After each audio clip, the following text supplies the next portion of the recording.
no place like the Q. Coming across your airwaves, dance with me. It's an intersection all day. And it's gonna bring you the weekly. Family, is the news overwhelming? Is it just too much? Well, I get you, and I got you. Yeah. Family, this is your favorite queer radio personality, Anna Deshawn, and this is Queer News, your favorite weekly news pod where race and sexuality meet politics, culture, and entertainment. This is your number one stop for queer news done right, only on E3 Radio. America's not like a blanket, one piece of unbroken cloth, the same color, the same texture, the same size. America's more like a quilt, many patches, many pieces, many colors, many sizes, all woven and held together by a common thread. The white, the Hispanic, the black, the Arab, the Jew, the woman, the Native American, the small farmer, the business person, the environmentalist, the peace activist, the young, the old, the lesbian, the gay, and the disabled make up the American quilt.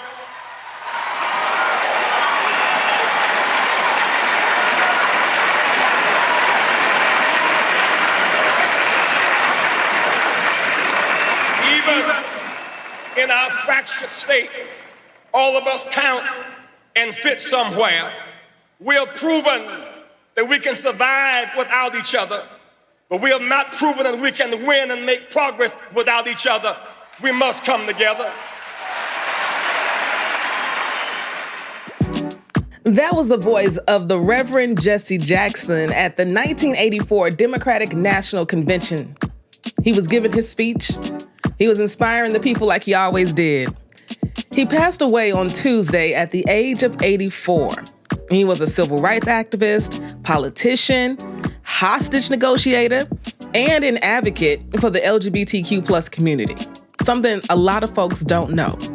He sought more funds for AIDS research, spoke out in support of marriage equality, staffed openly queer people on his team, and as you heard in that clip, was the very first person to openly mention gays and lesbians in a national convention speech.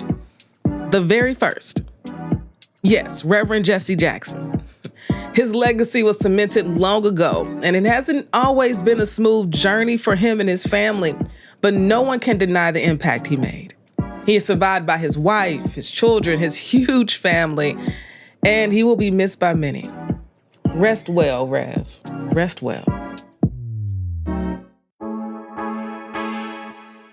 Now, it is our last Monday of Black History Month, and every week this month we have celebrated an important queer historical figure in the Black community. We've celebrated the history of Black History Month itself, Vernita Gray, Gladys Bentley, and now to conclude the 100th anniversary of Black History Month, we've chosen to highlight Major League Baseball player Glenn Lawrence Burke. He was a great athlete and heavily scouted, okay? The LA Dodgers scooped him up, and Burke debuted in the major leagues in 1976 with the LA Dodgers. In 1977, he was credited as one of the creators of the high five after clapping hands together with teammate Dusty Baker in a form of a celebration for celebrating Dusty's 30th home run. It's wild that they are credited with creating the high five. I think it's amazing. Now, in 1979, he was traded to the Oakland Athletics, where he played until his retirement in 1982. That's right, he only played 4 years in the major leagues. And there's lots of reasons for that. Now, that same year after his retirement, Burke came out as gay. In a New York Times article, Burke said, "Prejudice drove me out of baseball sooner than I should have, but I wasn't changing." He continued his athletic endeavors by competing in the Gay Olympics. Now, that signature high five that he partially created, shown as a symbol of gay pride. It is now known as the Gay High Five because after retirement, Glenn would high five gay residents of the Castro district in San Francisco. That's when it became a symbol of gay pride. In August of 2013, Glenn was part of the first class of inductees into the National Gay and Lesbian Sports Hall of Fame. Burke passed away due to complications from AIDS in 1995 at the young age of 42. Thank you, Glenn Burke, for everything that you did. We will tell your story so folks know that you were here. QCrew was good, family. Thank you to everyone who has contributed to help me get to the Ambies. We are now up to $785. I want to thank everybody individually, okay? Thank you, Diane, Q, Kim, Danny, Christy, Julie, Becky, Carolyn, Lisa, Susan, Dominic, Laren, Rachel, my cousin Walter, and Jano. Thank you so much. Now, the wild part is I couldn't get out of Chicago to make it to New York City because of the blizzard that decided to land at the same time as my travel. That's right. New York is expected to get 12 to 15 inches of snow.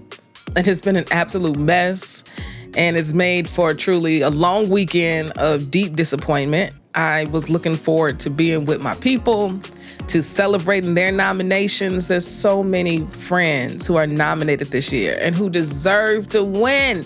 And I was looking forward to celebrating with them. And as someone who believes all things happen for a reason, I'm really sitting in that, okay? And so in this moment, I am considering a pivot to LA for the GLAAD honors. Now that I have a flight credit I didn't realize I was gonna have. Now, I received this invite quite a while ago, and I RSVP'd just in case I could make it, but I wasn't sure I could do both, New York City and LA a week apart. But now, maybe that's where I was supposed to go all along. So I will keep y'all posted. And QCrew, thank you for your continued support in helping to sustain this podcast. I really could not do this without you.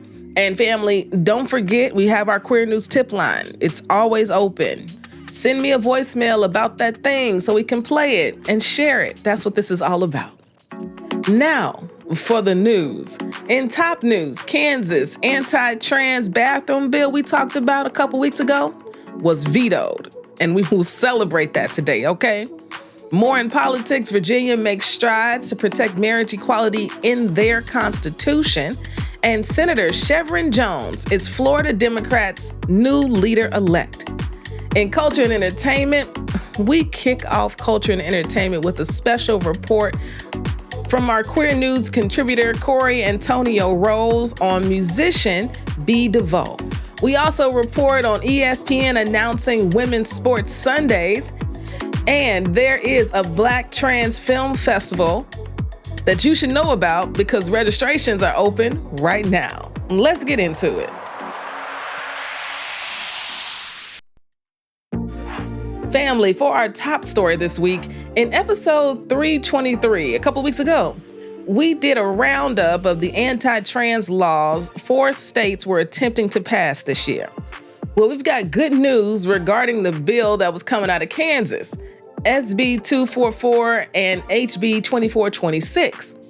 Now, the bills in question would have allowed private citizens to act as bounty hunters. Y'all remember that? Encouraging them to search for trans people, utilizing private business restrooms and sue them for as much money as possible. Do y'all remember that? Well, it was announced recently that Governor Kelly vetoed the Senate Bill 244. In her veto, Governor Kelly agreed that the verbiage used to draft this bill was vague, saying, "This poorly drafted bill will have numerous and significant consequences far beyond the intent to limit the rights for trans people to use the appropriate bathroom." Because it is so vague and poorly written, under this bill, if your grandfather is in a nursing home in a shared room as a granddaughter, you would not be able to visit him. If your wife is in a shared hospital room as a husband, you would not be able to visit her. If your sister is living in a dorm room at K-State as a brother, you would not be able to visit her in her room. I believe the legislature should stay out of the business of telling Kansans how to go to the bathroom and instead focus on how to make life more affordable for Kansans. Family, honestly, we've talked about this for years. These bills are written vaguely on purpose, and they are dangerous when that is the case. I'm so glad the governor pointed out these 3 different scenarios just to highlight how poorly written these bills really are. Kansas Democratic representatives rejoiced, of course, at the bill's veto, but also remiss on the fact that the bill even existed in the first place. Kansas's only trans Democrat representative, Abby Boatman, recounted what it was like in the courtroom hearing debates surrounding the bill. Abby said, "I have sat here for 5.5 hours and listened to this entire room debate my humanity and my ability to participate in the most basic functions of society. From the bottom of my heart, I hope none of you ever have to sit through something like that." Well, now that Senate Bill 244 has been vetoed, the bill will return to the Senate. A potential override of the veto could still happen if there's enough votes in the Republican legislature, and Kansas Republicans, of course, have vowed to do just that. The Senate needs 2/3 majority for the bill to become law. So while we wait to see what comes next for this bill, if you live in Kansas, you listening to this, you live in Kansas, you got friends and family that live in Kansas, tell them to call their legislators. Tell them to listen to their governor. We got to protect ourselves out here. Seriously.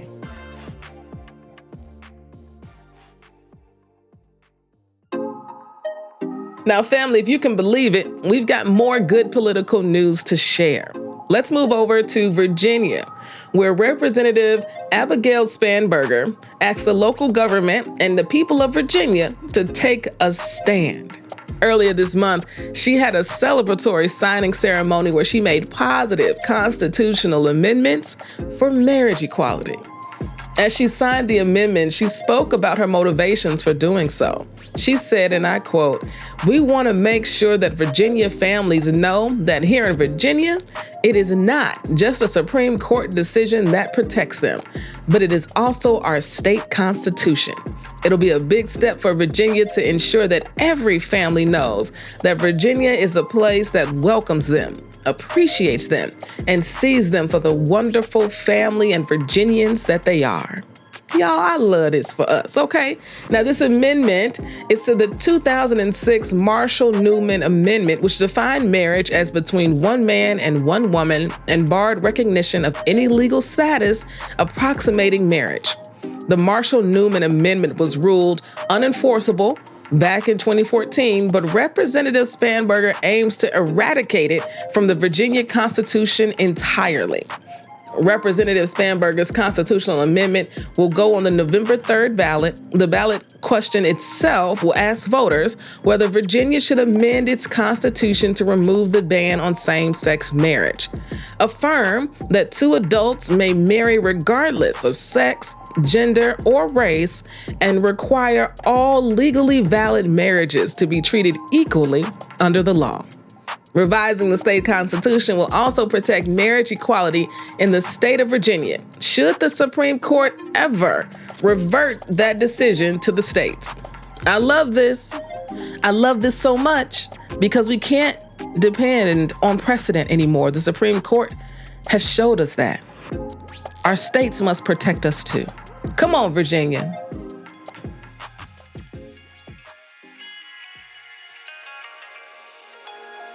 We are continuing the good vibes in political news. Let's go. Shevrin Jones was unanimously voted by the Florida Democrats to be the next leader-elect starting in 2028. Senator Jones has been a part of the Florida Senate since 2020, making history as the first gay person to be elected into the Senate. In a brief but heartfelt statement on Instagram, he thanked his colleagues for their support. He said, "Truly grateful for the trust my colleagues have placed in me to lead our Senate Democrats. This isn't about me, it's about us. Building together, protecting our incumbents, winning the right seats, and earning the trust of Floridians every single day. Let's get to work." And we know there is plenty of work to do in Florida, okay? Now, he has truly been putting in the work. He spoke to the Miami Herald about his plans for stabilizing the Florida Democratic Party amidst its financial setbacks. He said, bench building absolutely requires financial investment, but even more than that, it requires people investment. This is about identifying leaders in their communities year-round, building relationships, mentoring them, helping them grow their visibility and confidence, and making sure they feel supported long before there's ever a race to run. I couldn't agree more. This is the base building that we must do, period. Currently, Florida Republicans hold the majority in both the Senate and the House, but it seems like Senator Jones has big plans to give Florida Democrats a fighting chance. Yes, and he has always been doing the work. Congratulations on your win, Senator Jones. And now it's time for a break. When we get back, we're going to jump into culture and entertainment. If you're listening to this, it means we didn't sell this ad space. If you're listening to this, it means running ads on our podcast can actually work. You see what I did there? Do you need some promo? A little amplification? Hit us up at info@e3radio.fm. That's info@e3radio.fm. We have a platform. You should use it. Did you know we had a newsletter? Yes. The Queer News Podcast has a weekly newsletter that comes out every Monday. There's a special newsletter for the QCrew, but there's a free newsletter for absolutely everybody. So if you want to stay in the know about what I got going on, what I got to say unfiltered, and just a list of all the stories covered every single week with time codes, yo, you got to subscribe to the newsletter. A link to subscribe is in the show notes. Family, welcome back to the show. Now let's get into some culture and entertainment. This week, we have cooked up something special for you. Our queer news correspondent, Corey Antonio Rose, has produced such a special story for us about an up-and-coming star, Deveaux. It's been a while since Corey has been on, so if you've forgotten, Corey is a producer, reporter, and host. They are a producer for NPR's It's Been a Minute, where their work explores the intersections of public health, policy, and culture. Their work has also been featured in NPR, Netflix, Into Magazine, KQED, PBS, and more. Corey does this, okay? So when they told me they had a story for us, I shared an emphatic yes. Now, enough from me. Take a listen to the Deveaux special by Corey Antonio Rose. Corey, take it away, my friend. I'm wondering for you, why this album, what parallels are you drawing to your life with it? You know, there are many, but when I really started to dig into it, one of the first ones that I think hit me a little harder than I expected. My eldest sister passed away a little over 2 years ago, and it was due. I'm so sorry. Thank you. It was due to a domestic violence situation that resulted in her life being taken. And there's a song on the album called Call Me Guilty. And that song, you know, it's like in the beginning, she's talking to her mom, clearly going through a situation with the man where she's being hurt. And then Call Me Guilty is about, you know, her deciding to kill him, essentially, because it was her life or his. And when I was younger, I always related to that story kind of like, you know, not fully understanding all that it was as a young person, but definitely understanding that she was like, I'm gonna do what I need to do. And being an older person now with the fallen sister who had a similar situation and knowing a little bit about Jazz's story and her own struggles with that as well, it just brought some more symmetry in that I didn't expect. This is for any individual who has experienced physical violence or abuse. This is for any fallen angels that have lost their lives at the hands of another. This is for my sister Torian Wolf Deveaux, who was shot in the head in 2023 by a man who claimed to love her. Our sisters. The man, Call Me Guilty is probably one of the most direct ways to just call something out for what it is. And I have a lot of respect for that, especially as somebody who's still trying to find ways to, navigate this grief when it's at the hands of another person. There's so much blood up in my stuff, but before I can leave the house busted. I have the right to remain safe. No, I have the right to stay alive. That's right, I do it again. He would have killed me before I killed him. It would have been him up in this building. It would have been him, baby. I'm the one standing here. It's been beautiful to kind of heal through, learning this music, learning this song. Also honoring my sister in a way while singing it.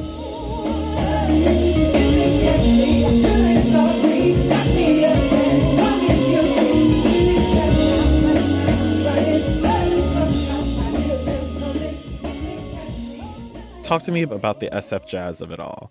What does it mean to be on this platform doing these songs? Man, I feel like this has given me a new confidence in myself and kind of forced me to believe that I can do it because people are already believing in me, in a way that I didn't think was possible. And so I feel like sometimes that's all it takes. It's somebody telling you can do it, or somebody giving you that $5 to do it, or giving you that thing that you need to get from point A to point B that just allows you to completely launch. And I feel like that's what this has been for me. It's required me to step up in so many ways. And I feel like it's preparing me for what's to come after this. And I don't know what that's going to be, but my spirit is telling me it's going to be something big. If I were trying to be corny, I would say that you were entering an era of being fearless. Yes. But I'm not corny, so I won't say that. Yes.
Corey, you are so good. Thank you. Thank you for that incredible story. And family, Deveaux's new single, I Had to Learn, is out now anywhere you stream your music. Definitely go and do that because we got out here, okay? And it's good. It's just good. Our next story is about sports and sports culture, okay? And ESPN has done a thing, and not just a thing, a big thing, okay? They have announced a new weekly primetime programming slot that is centering women's sports. They are actually calling it Women's Sports Sundays. Set to air this summer, this new programming block aims to highlight women's sports every single Sunday night. They actually booted baseball out the way. Ooh, okay. Now, in an official press release from ESPN, they say, and I quote, "More than a programming block, Women's Sports Sundays represents a bold commitment to incomparable competition, consistency, and storytelling, establishing women's sports as the main event on Sunday nights.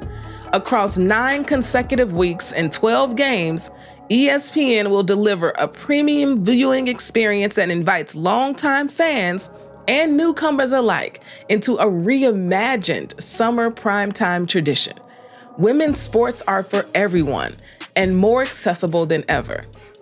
This is so major. It's hard for me to really share how major this is to boot baseball, America's game, for women's sports on Sunday nights during the summer. Their ratings are about to go through the roof. because this is an exciting time for professional women's sports. And hopefully, the primetime spot will garner more interest and support for women's sports. As of now, the WNBA and the NWSL are the two leagues that will be featured, but ESPN did say there will be more details to come regarding the matchups and talent that will appear on the program. So family, what sports and talent would you like to see highlighted on Women's Sports Sundays? I'm gonna do a video, of course, TikTok, Instagram, catch me where you catch me, and I'd love for you to comment and let me know what you think. For our last story in culture and entertainment, why not end on a positive note? We on a streak this episode, okay? The Black Trans Short Film Festival is now open for registration. Held in Durham, North Carolina, this year's festival dates are April 30th through May 2nd. So if you're in Durham, North Carolina, you should be at the Black Trans Short Film Festival, okay? Now, if you're not in Durham, North Carolina, and you can't make it there, they are offering a virtual option May 2nd through the 4th for festival attendees to stream films from home.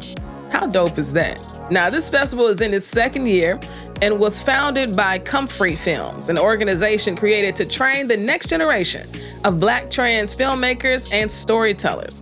They are leveraging their brand to get Black trans filmmakers paid to produce media projects in their communities and pay Black trans film fellows to work on internal media projects that further the stories of Black trans people globally. I love this so much. Film submissions for the festival are now closed. However, registration is free. And QCrew Films invites everyone to make an optional donation at any amount that feels generous and accessible to you. How can we not support something like this? How can we not support something like this? Family, it's called the Black Trans Short Film Festival, okay? How lovely. I love this. Family, you know it's time for Anna's Got a Word because Anna's always got a word. And my word for today is trust the process. You got to trust the process. I didn't know what that really meant until I quit corporate to do this full time.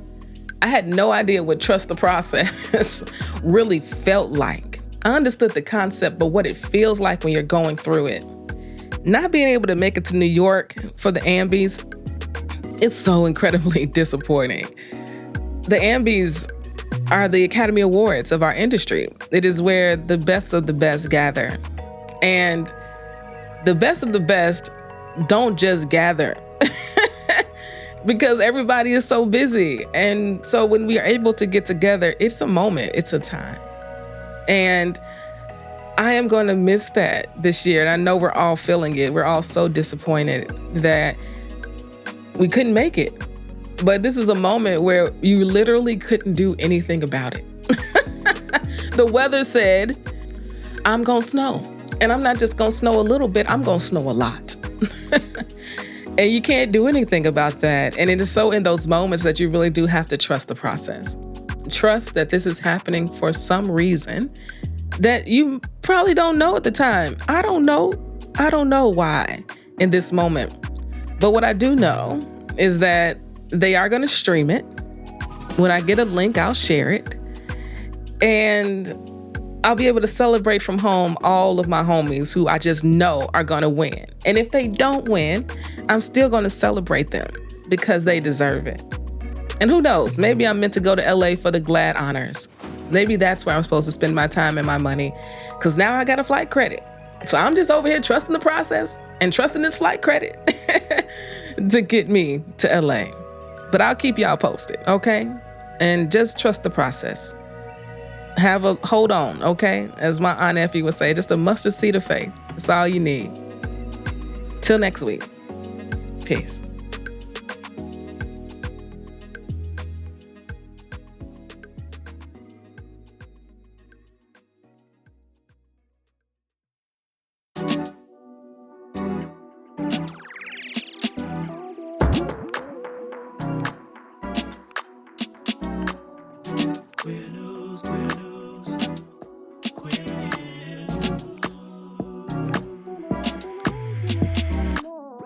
If you've enjoyed what you heard, rate and review us inside your favorite podcasting app.